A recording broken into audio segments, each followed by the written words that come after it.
And serving you on TV, online, and on the go. This is Valley News Live at 10. Grand Forks' wrong hands. He went to go check his mail and found the letter opened and vandalized. Valley News Team's Devin Fry hears how the man is going forward following the incident. A Grand Forks man was stunned to learn that his mail had been gone through while he was at work, and a letter from his grandmother had been defaced. Justin Gershesky learned from his roommate that a letter from his grandmother had been ripped open. It was only later when he got home to Columbia Heights that he learned that whoever did it also wrote an obscene message in the card. And I showed him it, and I was like, "Did you read what this card says at the bottom?" And he reads it, and he goes, "Did they really write that?" Like, apparently, I was so confused for a second when I was reading the card because I read the bottom and I'm like, she didn't write that. One of Justin's biggest concerns when he saw that his mail had been tampered with was whether or not there was supposed to be money in the card, which had been stolen. Thankfully, his grandmother did not include any money in the card, so while the mail was tampered with, nothing of value was taken. I called her. I said, "Hey, somebody broke into our mail and they opened your card. And you didn't send any money." And that's when she told me no and whatever. And I was like, "Okay, good." I did not tell her somebody wrote in that card. I don't know if I dare tell her.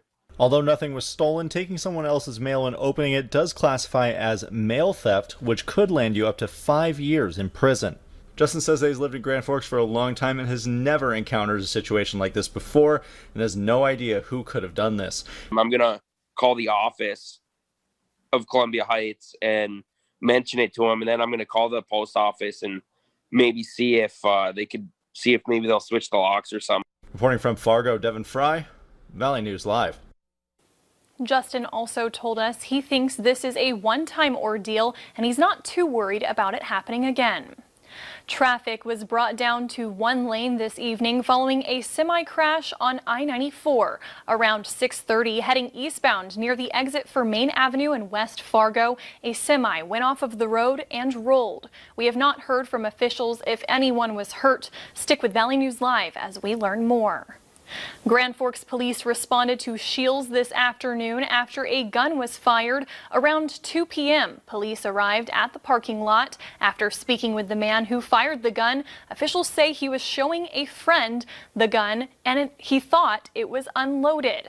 He pulled the trigger and the gun went off, hitting the parking lot pavement. No one was hurt. It is still being determined if any charges will be filed.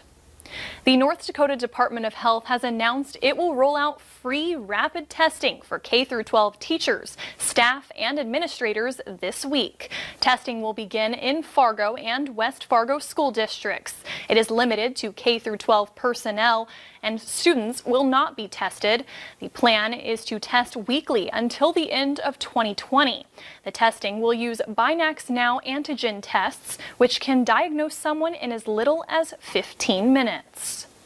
Since the total U.S. coronavirus cases crossed the 12 million mark yesterday, Johns Hopkins University says at least 177,000 more have been added. The virus is spreading at a rapid pace around many parts of the nation, and there's concern ahead of this week's Thanksgiving gatherings. Nancy Shin has more. The nation's vaccine czar says 2 frontrunners now in late-stage testing could bring the coronavirus pandemic under control by the spring. 70% or so of the population being immunized would allow for true herd immunity to take place. That is likely to happen somewhere in the month of May. Vaccines from Pfizer, which applied for emergency use authorization Friday, and Moderna are raising hopes with tests showing they're about 95% effective. But success depends on people getting the shot. If you have a highly efficacious vaccine and only a relatively small 40-50% of the people get vaccinated, you're not going to get the herd immunity you need.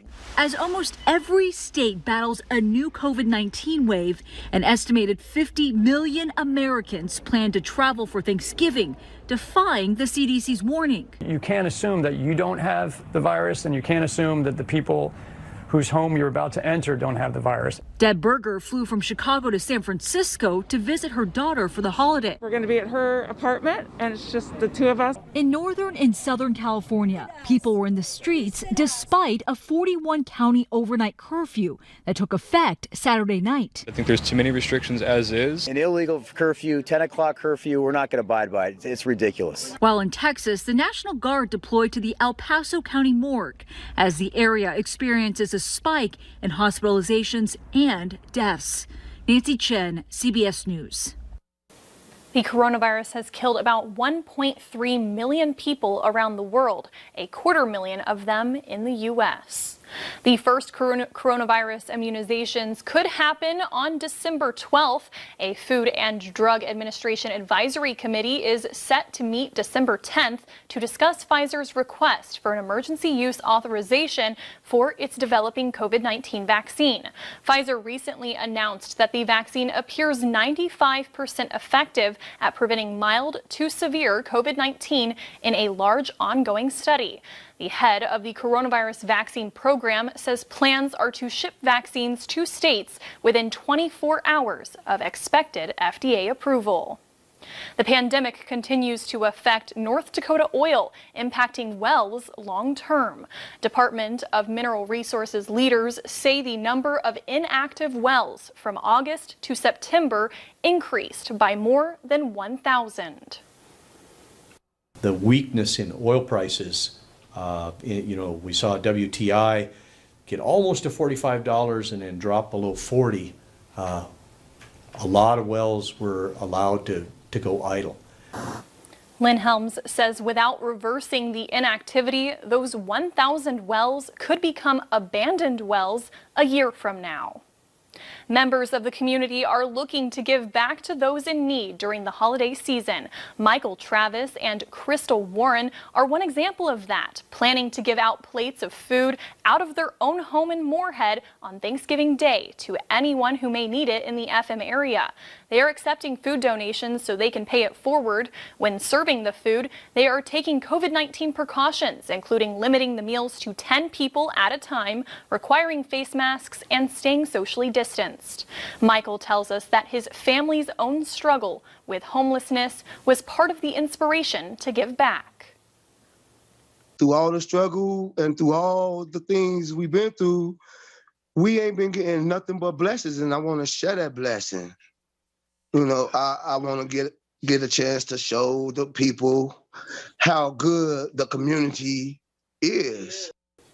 They tell us their goal this year is to feed as many people as possible. If you're wondering how you can spread some holiday cheer, how about our virtual food drive? We have teamed up with the Great Plains Food Bank. If you would like to get involved in helping local families in need, download our free VNL News app. Look for the virtual food drive and click to donate. Still ahead tonight, the Boeing 737 MAX will be making its comeback. But first, get your snow brushes and ice scrapers ready. Summer Schnellbach will let us know when and where they'll be needed.